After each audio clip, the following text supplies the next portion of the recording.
some of the projects were on a very large scale. Let me give you an example. So in 2015, the Special Olympic World Games were in Los Angeles, and that was on a scale that was similar to the Olympic Games in 1984 when they were in Los Angeles. It was 7,000 athletes from 180 countries, all coming to Los Angeles for 10 days of competition across 29 venues. It was as big as the Olympics were in the 1980s. As you heard in this intro, Wade had the pleasure of running all the Coca-Cola field logistics for the 2015 Special Olympics in Los Angeles. Although not all retirees attain this level of professional experience during their careers, I found that there are retirees across the country and around the world who have lots of knowledge and insights to share with organizations today. I asked my friend and fellow YouTuber Eliana Sheriff to interview Wade Philbrick and ask him about his career experiences, his life in retirement, and why he signed up and supportive of what I'm trying to build at Reterns. Hope you enjoy the conversation. You're my first victim.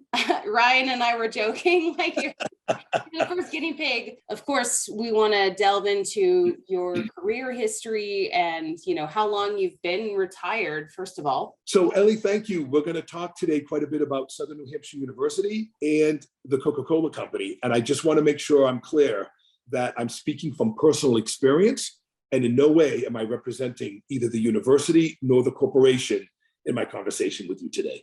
So I started at Southern New Hampshire University, went on campus, Manchester, New Hampshire, graduated in '85. And then I worked in Boston for just a few years because I was originally from Boston and I went back there. But I worked for, big egg public accounting firm, but I wanted a little bit more and I wanted a change of pace. So I moved to Atlanta. And when I moved to Atlanta, that's when I got on with a company at the time. It was called NYNEX, New England and New York Telephone Exchange. It's all part of Verizon now. But I worked there for a while. And then I worked for Sprint for a while. But where my career really took off is when I got on board with the Coca-Cola Company. So in 1994, I got on with Coke, had about a 27-year career with Coke, had many different roles over the course of time, all professional, senior management level jobs, such as brand manager. I did finance for a while. I was an operations manager. I also did some corporate training where I'd fly around the country and I'd conduct sales training for all of the sales associates in different Coke bottling plants around the country. And then in November of 2020, it was during the time of COVID, but they were doing a global reorganization anyway. And they offered really nice early retirement packages, or you could take a voluntary separation package. And it worked for me. I never thought that I'd be able to retire at 57. At that time, I was 57. It was like a dream come true, and it happened. So I've been retired now since November of 2020. How did you find out about Reterns? It was really funny. Brian and I kind of developed a little friendship just based on LinkedIn. He reached out to me. We didn't have any connections in common, but he reached out to me because I had recently updated my profile that I was retired. And he said, "My name's Ryan. You don't know me, but if I could get a little bit of your time, I'd really appreciate it." And his message just came across so genuine and it's so sincere that I'm like, "Sure, Ryan, I'll give you some time." So we got on the phone and started chatting because at that time he was developing Reterns. So he just wanted the opinion of somebody who recently had retired. Would I consider doing something like consulting? And if I would consider that, would I consider putting my profile on a website like Reterns? So that kind of was the spark to our entire friendship. And I think he's got a really cool product that might really take him places. So at first, when I got involved with Reterns, it was really out of a desire to help Ryan. I'm like, here's this young kid who's so enthusiastic. He's smart. He's got an idea that I think really could mean something. So I got involved for him, to be honest. But now that I've been retired for a year and a half, it's like, do I want to get back into the workforce? I've read a lot of articles. I keep up to date with, retirees and people retiring and stuff like that. And there's this whole mindset out there about how some people feel a lack of purpose once they retire. I never felt that.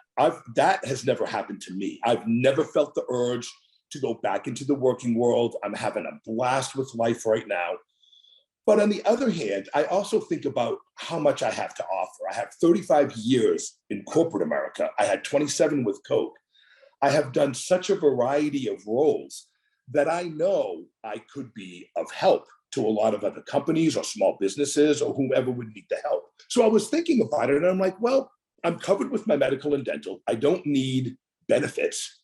You know, I could consultant type job and just make an hourly wage for the number of hours I work. And I could really share my knowledge and benefit some other organizations. So now my motivation is, yeah, you know what? I'll put my profile out on Reterns. And I've done that. And even though I'm not working hard I'm not really working at all to get business, if business were to come my way, I would definitely consider it. And I think that Reterns would be the means for me to be able to get that business. I feel like your situation is maybe a little rare though, because I feel like, would you say most retirees do have that dilemma of lack of purpose? I mean, they're probably not retiring as early as you, for example. Yeah. So, you know, do you think that most people probably do struggle with that, or at least the people that you know? Yeah, I do. I do think that, Ellie. And I do have a lot of friends that are of my age too and retired or retiring soon.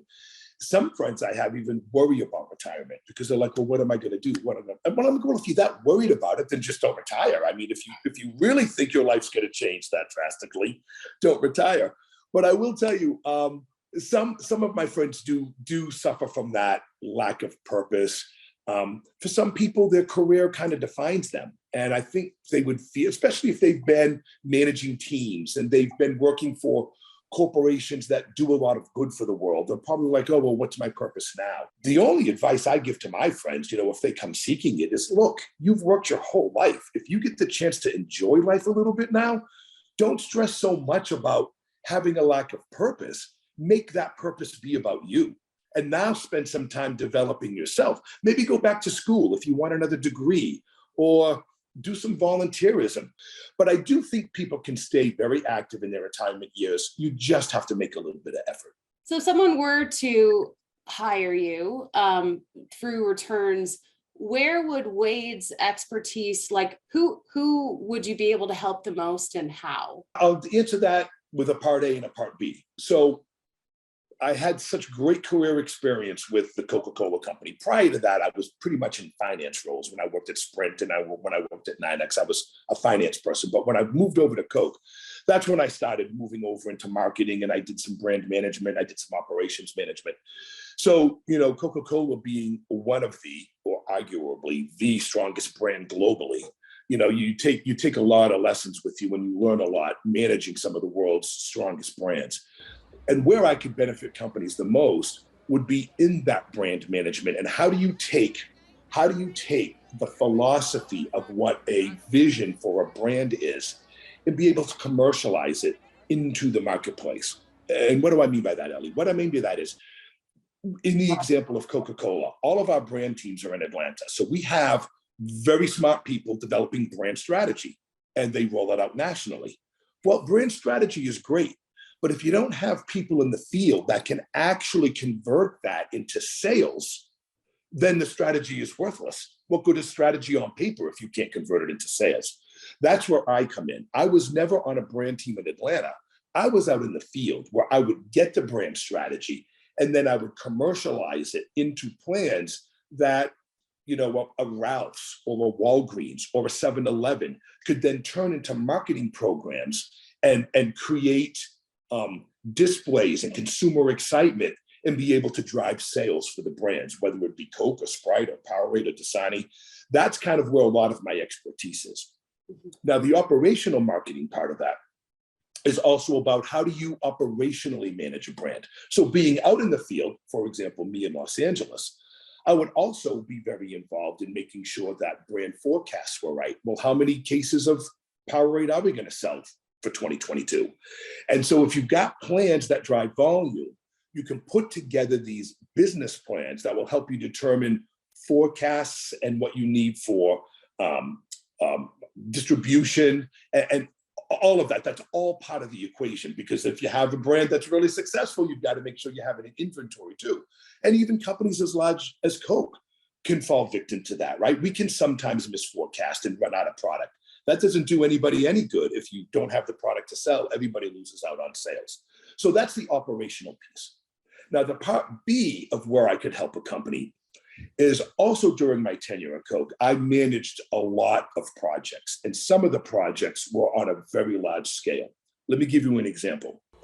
So in 2015, the Special Olympic World Games were in Los Angeles. And that was on a scale that was similar to the Olympic Games in 1984 when they were in Los Angeles. It was 7,000 athletes from 180 countries, all coming to Los Angeles for 10 days of competition across 29 venues. It was as big as the Olympics were in the 1980s. It was a huge undertaking. Well, I was the operational lead for the Coca-Cola company to manage that. Now, if you think about the scale of that, Ellie, when you think about trying to forecast appropriately for 7,000 athletes across all of the places where they live and dine, all of the 29 venues where they compete, somebody has to manage all of that product getting to all the right places. It was a year-long project where I had to manage all of the product, getting where it needed to be on time, all of the coolers, all of the ice. Just think about the size of the pounds of ice we had to move over the course of time to make sure that all the product was iced down. Now, most projects are not of that large a scale. I mean, I worked side by side with all of the people in the Olympic Committee who were running the games, and there were thousands of them running the games if you think about the size of the task there. So I can manage projects on a very large scale, such as the Olympics, to much smaller projects, maybe some kind of a marketing program across Southern California. But for something like that, I think my skills would be helpful for any company that needed some kind of a project manager to ensure that the people that need to be involved in the project are involved in the project. And that involves all kinds of, weekly meetings and making sure that you're keeping people on task for deliverables and things like that. But that is another one of the areas where I have some skill set where I think companies could benefit from. How many different roles did you fill within Coca-Cola? So during the 27 years I was there, I had 14 different roles. Whoa. And that's actually a good thing. The thing about Coca-Cola and other large companies, I've never worked at Google, I've never worked at Apple, but I'm sure they have programs like this as well. At Coca-Cola, they were very proactive in helping you get ready for the next role that you wanted. So you'd be in a role and you'd have a manager, and you wouldn't be in that role 6 months. And they're like, okay, let's start preparing you for the next role. Because Coke wanted to be able to retain good talent, and they didn't want talent leaving. So if you felt like you were always being mentored and groomed for the next role that you wanted, it would keep you around. And it's actually quite a successful formula. So I did have, over the course of 27 years, I had 14 different jobs. Now, some of those weren't necessarily my choice either. Some of them were due to corporate reorgs. The job that you're in suddenly goes away. Now you need another job. I mean, that happens all the time at large companies. So some of it was based upon my desire to move into a new role, and some of it was just based upon the circumstances at the time. Whether it be a reorganization, my job would disappear. But the great thing about Coke is they don't just release you. You get to stay in the system and actively look for another role. Which role would you say that you thrived in the most, and which role was kind of the hardest for you? Well, I'll answer that. Two questions, two roles I feel like I thrived the most in. The first role was during the early 2000s. It was like 2003 to 2008, something like that. I was a regional operational brand manager, and I was responsible for Powerade, Dasani, and at that time, Evian.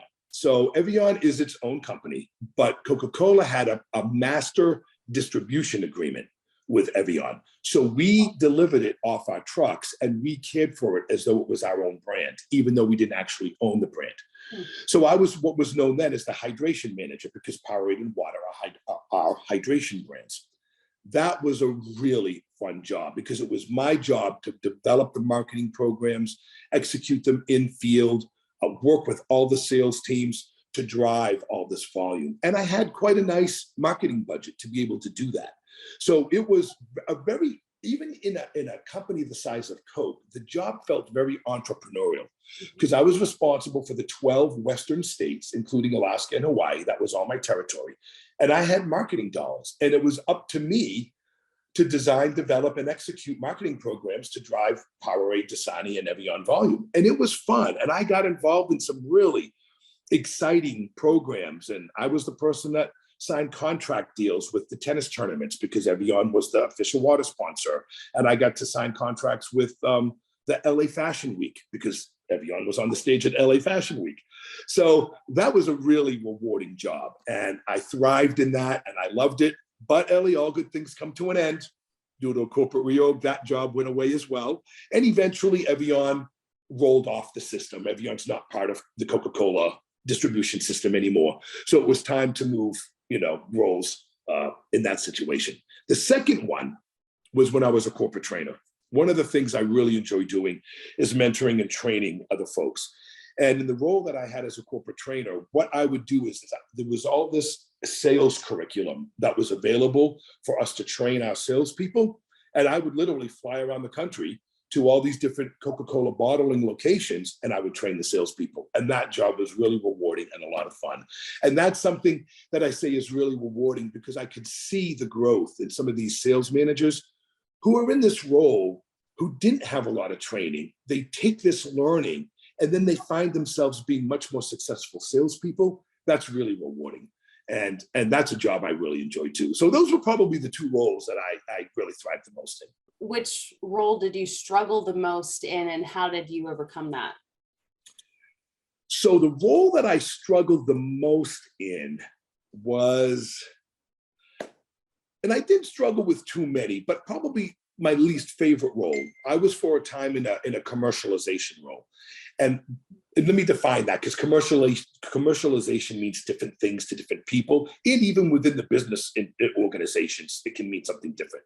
At Coca-Cola, it meant really taking those marketing programs and dimensionalizing them into something executable in outlet.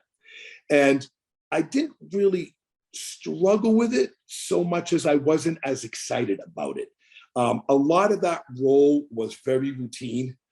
Every month you'd be doing the same thing over and over again. It could get a little bit tiresome too, because you'd hear a lot from Atlanta. World headquarters for Coke is in Atlanta. And if sales volumes were down or if marketing programs weren't being executed, you'd hear from Atlanta, then you'd have to come up with new programs and you'd have to come up with how you're going to make up lost volume. And so that could be stressful.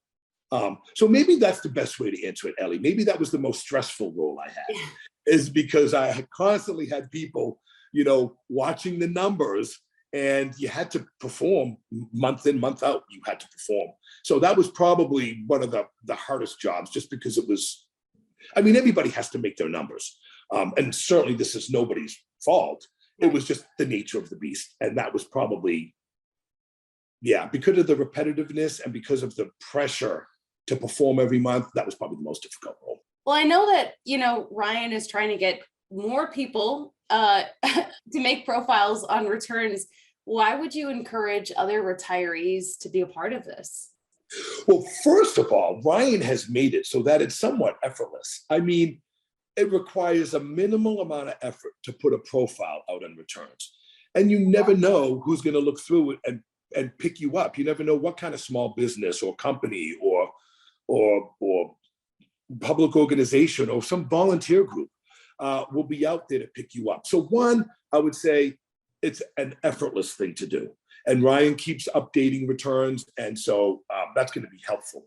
And the other thing too, I'll say, is Reterns is national. And, we certainly learned during COVID, Ellie, that remote work can work. You don't have to be in the city where the job is. And so if this is going to be of a national scope and scale, you can get jobs from all over the country from the comfort of your home. I feel like this is just so beneficial to have people that want to maybe do some part-time work be able to address this larger issue of other people not wanting to work, right? Yeah, I agree. I think when it comes to that, I think companies would be crazy not to scroll through some of the profiles on Reterns. I've scrolled through them. I've looked at some of my fellow retirees out there who have put profiles out there. And if you're looking for talent, there's some talent there. And I agree with you, Ellie. I think this is going to be more and more successful the more profiles we get out there, the more people that are willing to do some work. And rates can always be negotiable. You put a rate out there because that's what you need to do, so companies have at least some sense of where you're at. But rates can be negotiable. And if a company comes to you looking for business, then that makes it all the more easy. So the labor shortage, yes, I have seen the headlines. I have done a lot of reading on it. And this is a good way for a lot of companies to go. When I was at Coke, we used agency hires a lot. Let me just go back to one quick example. When I ran the Special Olympic Games, I had 250 people reporting into me during the games. They were all agency hire. We didn't have that kind of labor at Coke. I mean, everybody at Coke had a role. I couldn't pull them out of the market for 2 straight weeks to do all of this moving product around and getting it in coolers. So we had agency help. A lot of companies do use agency help when they need it. I think what's different about this is that you're working with people that are retired. And so if they've got 1 or 2 companies they're doing projects with, you've got a lot of their full attention. And you can work directly with Ryan in Reterns to make payments happen, to make invoices happen. It's quite a seamless process when you look at how it's been designed and you look at the business case for this. If you're a retiree, I absolutely encourage you to put your profile out there. And 2, if you're a company, keep coming back to Reterns. Because to Ellie's point, or to the question you asked, the goal is to put more and more people out there. So as there's more profiles out there, there'll be many more folks to choose from. And, it's not just the flexibility that these retirees have, but also the decades of experience in most cases. That why wouldn't you, I feel like it would be more efficient in a lot of cases for a company just to hire someone at an hourly rate instead of trying to, because maybe it's a temporary problem that they have versus, hiring a brand new employee that's not as cost effective, right? Absolutely, because there's always the cost. Because during my time at Coke, I hired people, I managed teams, and to bring somebody on and have them leave after 6 months because maybe they weren't happy with the onboarding program, maybe the job wasn't what they thought it was going to be. There could be all kinds of reasons. But it's very costly to bring somebody on, train them, and have them leave.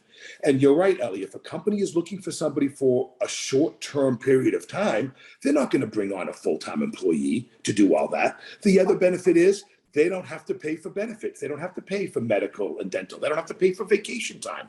They don't have to pay for any of that.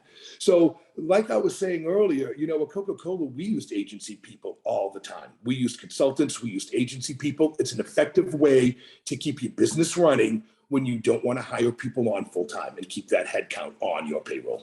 We had certain agencies that were approved agencies. So somebody like me, let's say I'm a hiring manager at Coke, Reterns won't even enter my sphere of consideration because we had 3 agencies that we worked with. I'd pick up the phone, I'd call the person that managed the Coke account and say, I need 3 people with these skills. The next day I'd have them. So one of the things that corporations need to know is the existence of Reterns. And one of the things Ryan needs to be mindful of is this is a benefit to the corporations as well. Here's how. When I was at Coke and I had 3 approved agencies, well, I already knew X amount of my dollars went just to the agency, just for me to freaking give them a call, right? Like they're going to get so much more money. If a corporation uses Reterns, they save a lot of money in agency fees. All they're doing is paying me as a singular consultant. And out of my fees, Ryan gets paid. So if I'm working the 10 hours at $200 an hour and there's a $2,000 check, as a corporation, I'm paying $2,000. If I'm using one of my agencies, I'm paying $3,000 because $2,000 goes to the guy I hired and $1,000 goes to the agency who manages it. In this situation, the corporations just pay me. They don't have agency fees. And Ryan needs to really drive that home with them because that's a benefit to them. That's how they benefit, is they can find talent without all the agency fees. Right. Yeah. No, that's a great point. What do you think the future of retirement will look like?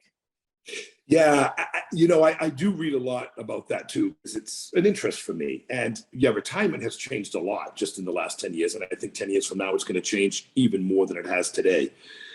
Retirement has always been about money, not about age. I mean, you retire if you can afford it. If you can't afford it, then you can't retire. So even though the IRS and the government has rules around retirement, that may not necessarily apply to everybody. And I think we're going to find, from what I'm reading, Ellie, I think we're going to find fewer people retiring early and people working longer. But I do think they're going to want to work in more flexible, remote working type situations. I did just read an article last week about how The full age of retirement today currently is 67. Yes, you can start getting Social Security at 62, but your benefit maxes out. No, your benefit pays full benefit at 67. And then you can wait until you're 70 to get a little bit of a bump. You can get even more money if you wait till 70. Interesting. But what I read was that the government and the IRS are thinking about moving what is already old, 67, to 70. So if that actually happens, you won't get your full retirement benefit until 70. I think that's going to keep many people from retiring at 67. They're going to have to work until they're 70. So I see retirement changing in terms of more people not being able to retire early, but there are more boomers now. There are more people of age that can retire. So that is going to impact this labor shortage. As people can afford to retire, they will, just speaking of numbers. But I think some people are not going to be able to until later in life because the way the rules potentially could change based upon where Congress goes with this. Even at 67, Ellie, 99% of the people cannot live on that. It's only, even if you max out, it's like $3,000 or $3,100 a month. And most people cannot live on that. No. Yeah. Yeah. Well, and here's another example of where returns could really benefit someone who maybe didn't plan for that. And now they're wanting to have that part-time work and being compensated for their experience and, doing it in the easiest way, really. Yeah. Yep. But remote working, I think, is going to be key. I think it's going to be key for most people in the workforce. And I know, reading up on some of this too, Ellie, a lot of the millennials and a lot of the younger folks in the workforce, pay isn't their number one motivation anymore. I mean, when I started work, pay was pretty much top, right? But for a lot of the millennials out in the workplace right now, it's more than just money. They want to feel a sense of purpose. They want to have flexible work hours. They want to work for a company that they believe in. There's a lot of factors that are going into it now, and they're kind of changing the way corporate America looks. I mean, I don't think they're collectively setting out to do it. It's just happening because of who they are. Right. Yeah, they want work-life balance, and I think, money is not the number one driving factor for a lot of people. Because retirees have time, they have knowledge and experience to be able to offer, and there are a lot of organizations out there that just need manpower. And I'm sure some people, if they are financially independent, maybe that's all they're really looking for. Absolutely. Giving back and, getting the fulfillment of, knowing that their expertise is helping someone who's young and hungry. Right. Exactly. Yeah. So just for me personally, I have just a side note, I have twin nephews that both have autism, and they're pretty severe on the autistic spectrum. If you know anything about autism, some people can have mild symptoms, but it can really swing where some people have pretty severe symptoms. And my nephews are both they're 19, they're nonverbal. Physically, they're very healthy, but they have autism, and they're not like other kids. So they're very close to me. I love them to death. So autism is one of my passion points. So in my retirement years, I volunteered to autism.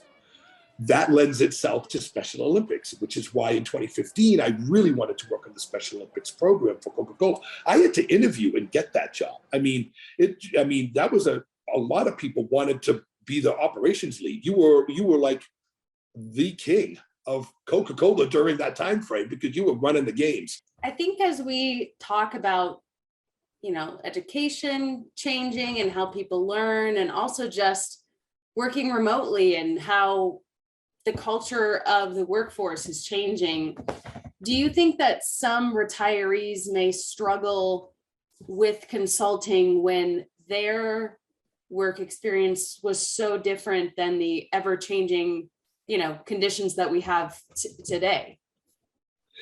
Yes. And that's actually run across my mind too. And how it's impacted me, or how I've thought about it, is, do I really have the skill set I'm trying to sell? Like, there's some self-doubt that creeps in, right? Sure. I knew my role at Coca-Cola so well. I knew what I was doing. There were a couple of roles that I was in that were brand new roles. I had to define them. And I had no problem defining what the role should be and how it should operate within the confines of the organization. I think sometimes people may second guess themselves. They're like, oh, I got reached out by ABC Corporation, and they're pretty, high end. And do I have what it takes? And I think we need to just, as retirees, not second guess ourselves. I mean, I think that we do have what it takes.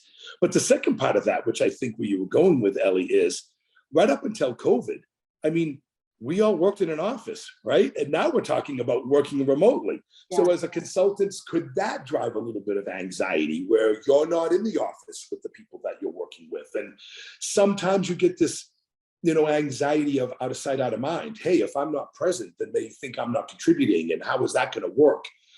And I think that because of the way things have changed so much, as consultants, as retirees, we need to be confident of our skill set. We need to be confident of what it is we have to offer. And then just make sure that we minimize all the stresses and anxieties about working remotely. And if there are opportunities to meet some of the folks you're working with in person, if they have group meetings and you get invited, you need to be there. I think being present also says a lot. Mm-hmm. And if and when I get hired onto a project, I will absolutely commit to being in person wherever and whenever they need me to be there. And I think that will help mitigate some of the stress. If someone who's retired is looking into this, maybe they've never worked remotely, how can you say personally, has that still worked for you? Have you been able to adapt and thrive working remotely and make those connections even though you're virtual? Yes, and I actually have personal experience with that, Ellie, because over the course of my time with Coca-Cola, the last 3 years that I was Coke, I actually did work from home. So I had been in corporate offices my entire career, but in 2017, there were some organizational changes in the office space that we no longer had. So me and a handful of other employees became remote work from home employees. And I will say, it's really easy to adjust. You can do it too. If you are a retiree and you are worried about it, don't be. It takes a few weeks for you to, master the fact that you're always on Zoom calls and you're always on, some kind of a video call or a conference call. But it can work. And you actually get this wonderful feeling of being completely in control of your own time. During those last few years with Coke, I wasn't on the clock, and Coke didn't want me to be on the clock. They're like, look, you are a corporate trainer. You fly places when you need to be there, and you work from wherever you need to work from. They didn't care where I work from. Mm-hmm. And that actually has a lot of amazing benefits to it. So I will just say, that if you're a retiree and that's one thing you're concerned about, don't be. It will take care of itself. If you've had a successful career in business, navigating through working from home and working remotely will be something you can conquer very easily. Why do you think retirees would benefit signing up with Reterns versus just trying to scout out their own work? But one of the other benefits to Reterns is they're going to have a segment of this business that does all of the invoicing and collection of payments due on your behalf. So what does that mean? What does that look like? Well, that means, let's say ABC company goes out to Reterns and hires me. So I'm going to work, let's just say 10 hours a week at $200 an hour. That's $2,000 a week. Reterns will go ahead and invoice the company.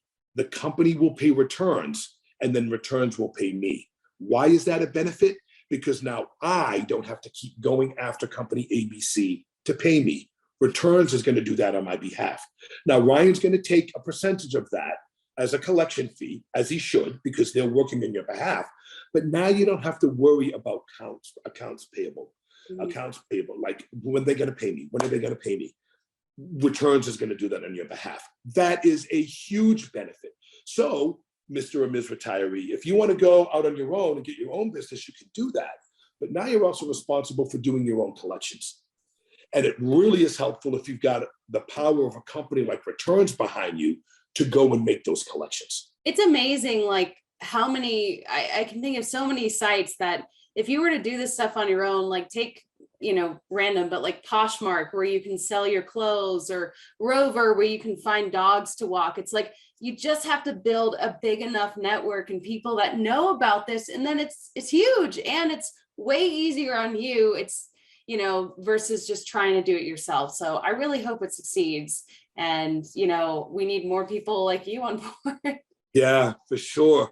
Yeah, you just jogged another thought, Ellie, because if you think about it, if you're a consultant out on your own, what are you going to do? Maybe develop your own website, come up with your own URL. You got to develop and manage your own website out there. You've got to go and find ways to get your own business. With Reterns, you don't have to do any of that. Right. I mean, I have to set up my own.